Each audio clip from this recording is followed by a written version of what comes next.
Vivir en beta es capacitar para crecer. ICAS Corporate vive en beta, Live Better, Tattersall Leasing, Leasing Operativo y Viajes y Bodega San Francisco. Creciendo juntos presentan el Rat Pack, la mesa de editoras, esta mañana acá en Mesa Central. Marilyn Luders, ¿cómo estás? Buenos días. Hola, muy buenos días. ¿De qué vamos a hablar hoy? Vamos a hablar de Codelco, la tensa y última junta de accionistas de Máximo Pacheco al mando de la estatal y cuáles son los temas de fondo que quedaron flotando tras la tensa cita de ayer. Vamos a hablar de eso. Paula Valenzuela, ¿cómo estás? Buenos días. ¿Qué tal? Buenos días. ¿De qué vamos a hablar hoy? Del proyecto de ley de escuelas protegidas que se vota esta tarde en la Cámara. El gobierno enfrenta un test legislativo relevante, tensionado por la polémica sanción de pérdida de la gratuidad a estudiantes condenados. ¿Logrará ordenar los votos en medio del clima que se vive hoy en los colegios? Vamos a hablar de eso también, pero partamos por la tensa Junta de Accionistas. Hay tensiones en la Cámara, tensiones en la Junta de Accionistas de Codelco. La tensión es lo que... el programa de hoy es presentado por la palabra tensión, igual que en Plaza César. Marilyn Luders, la Junta de Accionistas de Codelco. Vamos. Ayer a las 4 en punto comenzó lo que sería la Junta de Accionistas de Codelco de este año. El directorio estaba sentado en una larga mesa de frente a los asistentes de la sala y a la izquierda... a la izquierda, en una mesa lateral, el ministro de Hacienda y el de Economía Minería en este caso. Justo un año antes, en la Junta de Accionistas de Codelco de abril del 2025, la que correspondía al ejercicio 2024, la pueden buscar en YouTube, la puesta en escena fue totalmente diferente. Máximo Pacheco estaba sentado al medio de la mesa, una mesa más chiquitita, con el ministro Marcel a la derecha y la ministra Aurora Williams a la izquierda. O sea, era otra escenografía. No es menor el cambio en los puestos. Hay en ese despliegue un mensaje. El gobierno actual dijo en privado toda esta semana que antes de la cita la señal que quería dar era de distancia, que iba en tanto accionista, no de par, que iba a exigir, a preguntar lo que ya antes de la Junta le había advertido en privado a la administración de Codelco.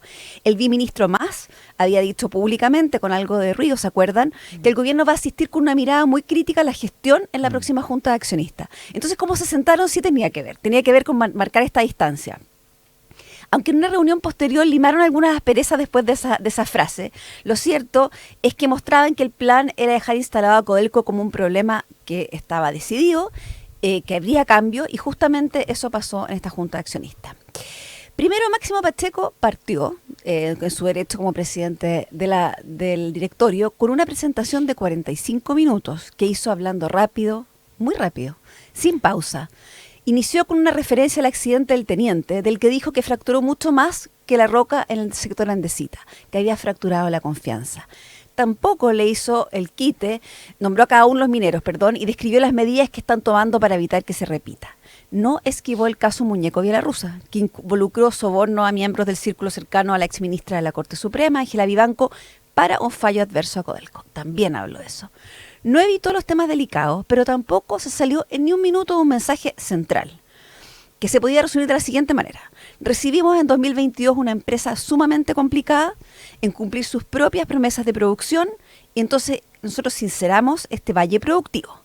Esta administración, la suya, según Pacheco, estabilizó a Codelco, empresa que hoy no está en crisis según él, gracias a la actual gestión. Generalmente en la Junta de Accionistas se revisa lo que pasó el año anterior. Eso es como lo habitual, lo normal, digamos. Pero en este caso, el equipo de Máximo Pacheco optó por hacer una PPT donde el punto de comparación eran los últimos 4 años. O sea, ese fue como un poco su relato. Que es todo su periodo, digamos, ¿no? Es todo su periodo. Parecía como dio como un relato de lo que había sido su gestión, más que lo que había pasado en Codelco, que además fue un año bien noticioso por lo demás este año en Codelco en términos de alianzas, de que se confirmó Novandino, etcétera.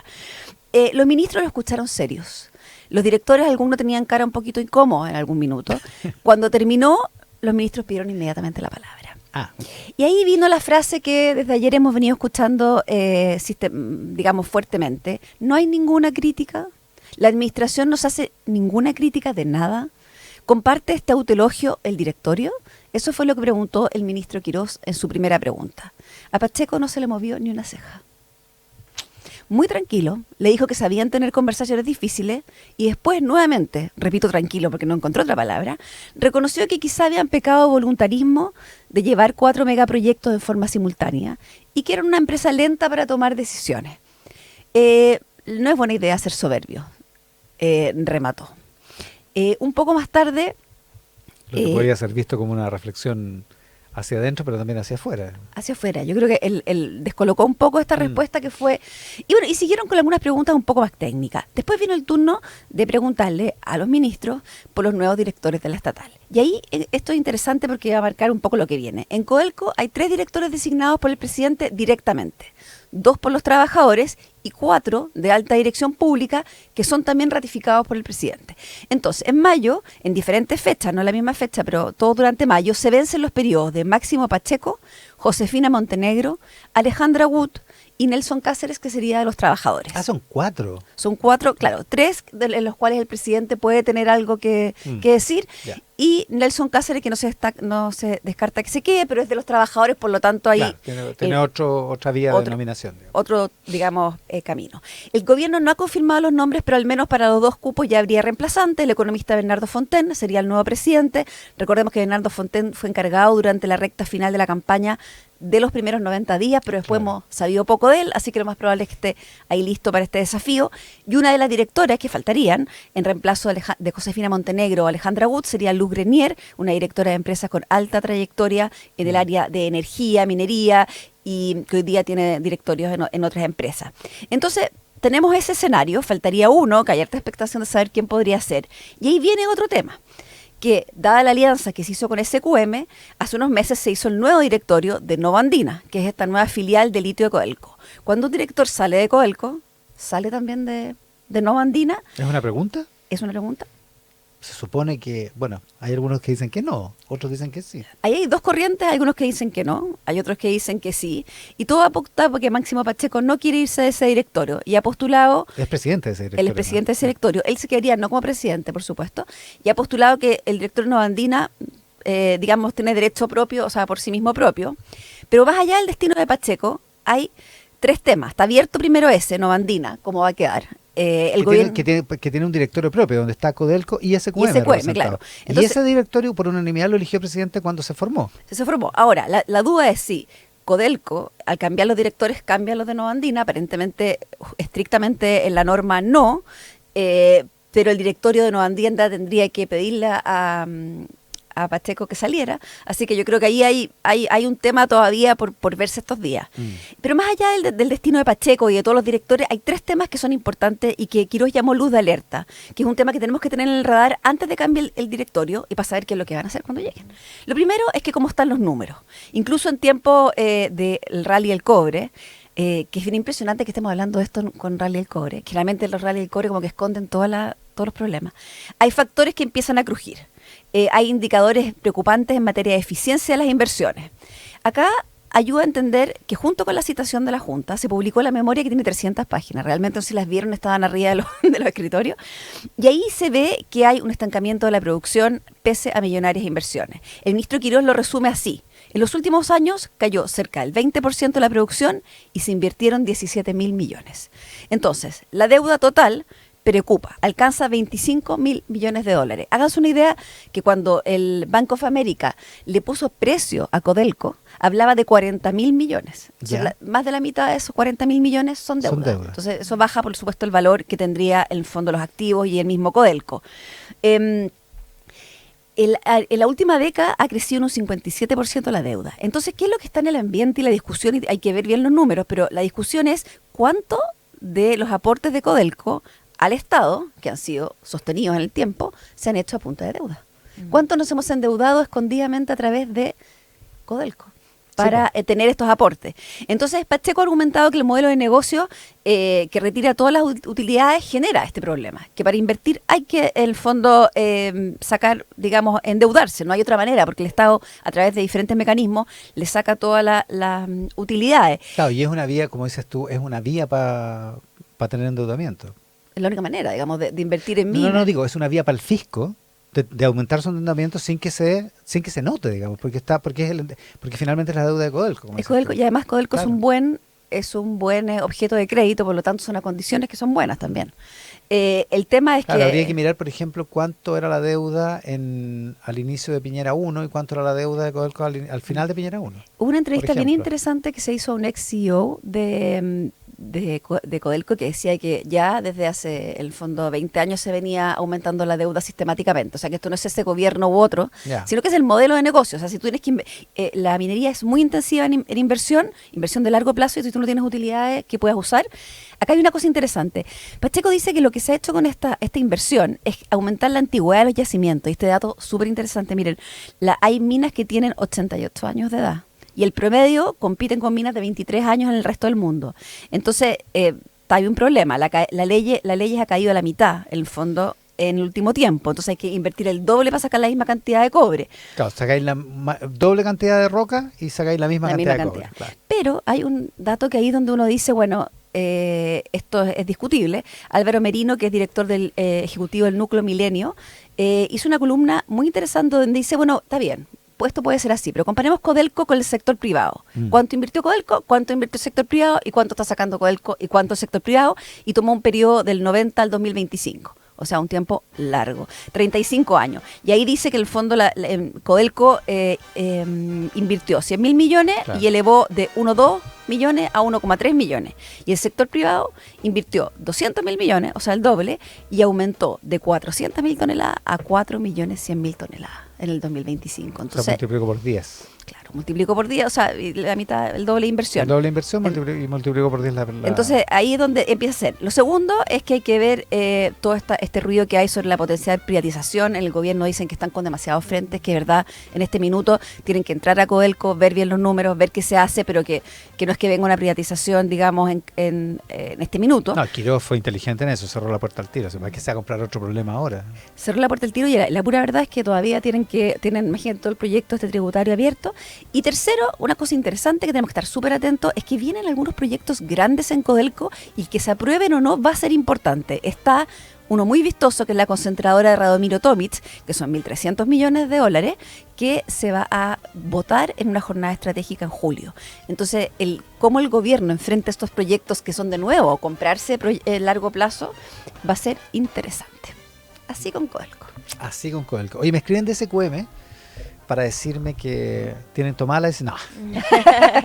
No. No, me dicen, parece que yo dije Novandina, es Novandino.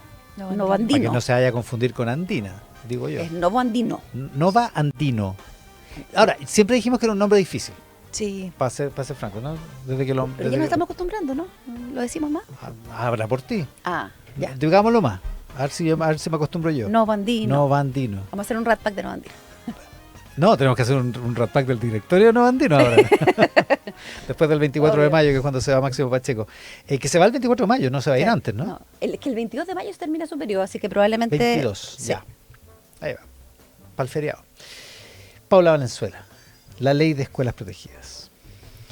Casi 2 horas duró este lunes el debate del proyecto de ley de escuelas protegidas en la sala de la Cámara de Diputadas y Diputados. Fueron 83 los inscritos para hablar, nada más ni nada menos. Alto interés. Alto interés. Los diputados buscaban dar sus argumentos ante una iniciativa que el gobierno presentó el 7 de abril luego del lamentable asesinato de una inspectora en Calama en manos de un estudiante de cuarto medio. Y por supuesto, la discusión rondó justamente en ese hecho. Todos nombraban el hecho en sus alocuciones. Y en la sala, la ministra de Educación, María Paz Arzola, reconoció que fue un punto de inflexión. Tanto la derecha como la izquierda dijeron empatizar con ese acontecimiento, reconocieron la situación de violencia escolar y, sobre todo, la agitación que hay en colegios, transversalmente por las amenazas de tiroteos. Diputados del sur advertían algo que dijeron no habían visto antes. Esta violencia ya no se observa por televisión, algo santiaguino, ¿no?, que pasa solamente en la capital, sino en sus propios colegios y barrios. Pero el punto más álgido fue otro, la sanción de la pérdida de la gratuidad universitaria o inhabilidad para postular por un periodo de 5 años desde que una sentencia queda firme y ejecutoriada. Ahí se concentraron todas las diferencias del debate y que por lo que se ve va a estar hoy día también ahí el debate. La diputada comunista Daniela Serrano catalogó la iniciativa como antipobre. Marcos Barraza hizo reserva de constitucionalidad por eso y dijo que lesiona la igualdad ante la ley porque sanciona doble al estudiante pobre y una sola vez al que puede pagar. El RN Diego Chalper contradijo esa postura, señalando que lo que es realmente antipobre es capturar la educación con violencia y colectivos políticos. Y hubo posiciones aún más duras, porque el diputado Javier Olivares del PDG sostuvo que los 5 años de inhabilidad le parecían insuficientes. Y la ministra Arzola fue especialmente taxativa con el tema de la sala y sostuvo: si usted no quiere perder el acceso a la gratuidad, entonces piénselo 2 veces antes de cometer un delito. Esta polémica sanción tiene historia. Sí, tiene historia, porque la UDI la ha impulsado al menos desde 2018. Primero fue una moción parlamentaria y luego se intentó legislar en algunas tramitaciones de presupuesto, aunque sin éxito. La semana pasada, en la discusión en la Comisión de Educación, el diputado Sergio Bobadilla, que es integrante de esta instancia, quiso ir más lejos y propuso otro castigo: quitar beneficios como la Tarjeta Nacional del Estudiante o becas, pero RN lo frenó. Y el gobierno intentó contener ese flanco, transmitió al oficialismo que ya se había concedido un gran punto al gremialismo, entonces ahora no debían forzar más el debate que ya había irritado suficiente a la izquierda. No podían, por supuesto, arriesgarse a quebrar ahora a las derechas en un debate muy crucial para el gobierno. Les pidieron no insistir con esta idea en la sala y la UDI escuchó el mensaje. Sin embargo, la eliminación de gratuidad sigue siendo una línea roja para la llamada oposición amigable. ¿Han escuchado ese concepto? Es decir, para el PPD, la DC y buena parte del PDG. Incluso... Oposición amigable, vamos a ver con el megaproyecto. Megaproyecto. A ver, son si amigables. siguen tan amigables. Incluso la ministra Arzola envió un mensaje a la sala de ese sector y agradeció su disposición al diálogo. Y esta noche, La Moneda no veía riesgo de que la idea de legislar se rechazara pese a las dudas en el PDG, donde la bancada podría dividirse. Porque las señales habían sido contradictorias durante la jornada de ayer, porque al mediodía, durante un almuerzo con el ministro José García Ruminot por el proyecto de reconstrucción nacional, varios de sus diputados transmitieron que se inclinaban por rechazar este proyecto de escuelas, El de escuelas protegidas. ¿Ya? Entonces empezaron las alertas. Pero en la sala, Javier Olivares y Cristian Contreras adelantaron su voto a favor. Vaya, O sea, el PDG puede ser que se divida para esta votación. para esta votación durante este martes. Para la idea de legislar, además, el gobierno cuenta con los votos del PPD, del Partido Liberal y de la DC. De hecho, en el gobierno se atreven a decir que esta va a ser una aprobación amplia en la idea de legislar. Que es lo que se vota hoy. Que es lo que se vota hoy. Donde sí hay incertidumbre es en la votación en particular, especialmente en la sanción de la gratuidad. Incluso hay un voto en contra del oficialismo, el de la diputada RN Jimena Osandón. No pudieron convencerla, reconocen en el gobierno. En más de una ocasión la parlamentaria ha dicho que no se puede sancionar con un derecho que entrega oportunidad y movilidad social. Y su posición, entenderán, no es menor, considerando 2 puntos. Primero, que es un proyecto crucial para el gobierno, y 2, tanto el ministro de la SECPRES como la subsecretaria pertenecen a ese partido. O sea, que aparezca una diputada RN votando en contra de una parte clave del proyecto es complejo. En el Partido Republicano, de hecho, hay molestia con RN.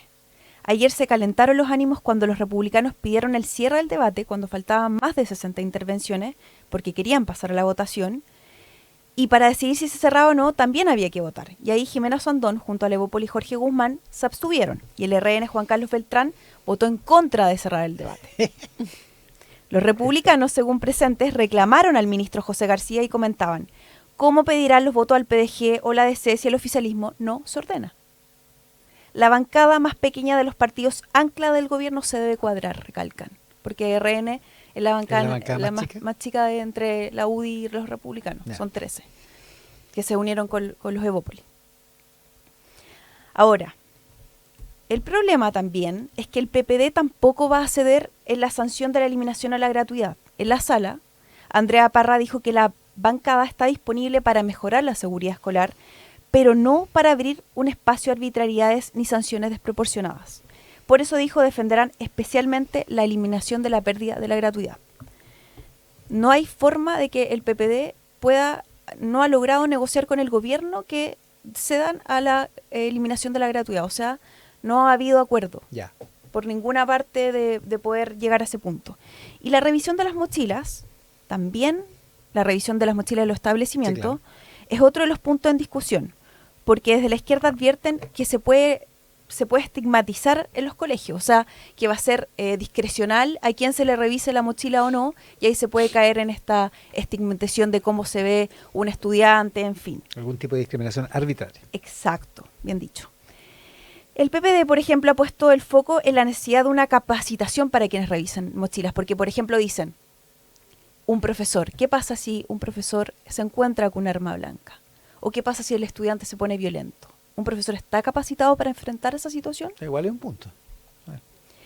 Y esa es una indicación que se votaría esta jornada, aunque si se rechaza, dicen, el gobierno podría reponerla incluso en el Senado, en su segundo trámite. O sea, el gobierno igual tiene harta disposición en ese punto de la capacitación, justamente por este debate de que se le estaría cargando la mano a los profesores que ya están suficientemente estresados con lo que está pasando en los colegios, ¿no? Así, entonces, tras una jornada compleja donde hubo ruido, harto ruido político, sobre todo en la víspera de que se ingrese la mega reforma en el Congreso, porque ya se ha instalado harto esto de que va a entrar hoy, va a entrar mañana, en fin, eso también calienta los ánimos en otro proyecto crucial del gobierno. El proyecto llega a su votación con un escenario relativamente despejado en general, aunque incierto en artículos clave. Allí, sin duda, el gobierno de José Antonio Kast enfrenta un importante test legislativo, como les decía, cuando hay un ambiente álgido en los colegios. Está álgida la situación en los colegios. Aparentemente está álgida entre republicanos y RN, como dices tú. Sí. Y en la DC me dicen que van a aprobar la ley legislativa, Sí. que lo que tiene es el problema con la letra D del artículo 6, que es el que dice que por un tipo de condena te quitan la gratuidad porque dicen que es La condena es demasiado muy amplio. amplia. Es demasiado Sí. amplio el tipo de delitos, digamos. Están en el RN han tratado de precisarla, de que sea una condena por en colegios, en infraestructuras En establecimientos públicas, escolares o cercanías de establecimientos cercanía, escolares. exacto, pero Claro. vamos a ver ahí cómo... Pero una condena porque le pegaste a alguien en la liga de fútbol, me dicen, no Sí. sirve no puede servir para eso. Pero bueno, en fin, Exacto. ya. Piénselo bien antes de cometer un delito. Esa es la frase de la ministra, ¿no? Piénselo 2 veces. Piénselo 2 veces antes Y de Marcos cometer un Barraza delito. decía que se sanciona 2 veces al pobre. Chan. ¿A qué vamos a estar atentos hoy, Marily Luders? Hoy, martes, en Washington, a las 10 horas local allá, que también es la hora local nuestra, hay una audiencia clave donde Kevin Walsh, que es el candidato de Donald Trump a presidir la Reserva Federal, va a ser escuchado en una audiencia en el Comité Bancario del Senado. Acá sus señales, el mercado está súper atento a sus señales porque quiere saber si él va a partir con un discurso de independencia en su rol monetario o si va a plegarse a lo que Trump ha pedido de empezar una baja de tasas lo más agresiva posible. Así que sus palabras son claves hoy día a las 10 de la mañana. 10 de la mañana, Asamblea General de la ONU. Paula Valenzuela, ¿atentos También a las 10 de la mañana Ajá. en la ONU, Michelle Bachelet se espera los llamados diálogos interactivos, 3 horas de exposición muy importantes para donde explicará sus planes para la ONU. Ya, vamos a estar atentos entonces. Todo eso pasa a las 10. Paula Valenzuela, Marily Luders, el Rat Pack de hoy, la mesa de editoras, una presentación de Vivir en Beta, es capacitar para crecer. E-Class Corporate, Vive en Beta, Live Better, Tata Asphalt Leasing, Leasing Operativo y Viajes y Bodega San Francisco creciendo juntos. Que tengan un estupendo martes. ¿Eh? Buenos días. Muy buenos días. Muy buen día.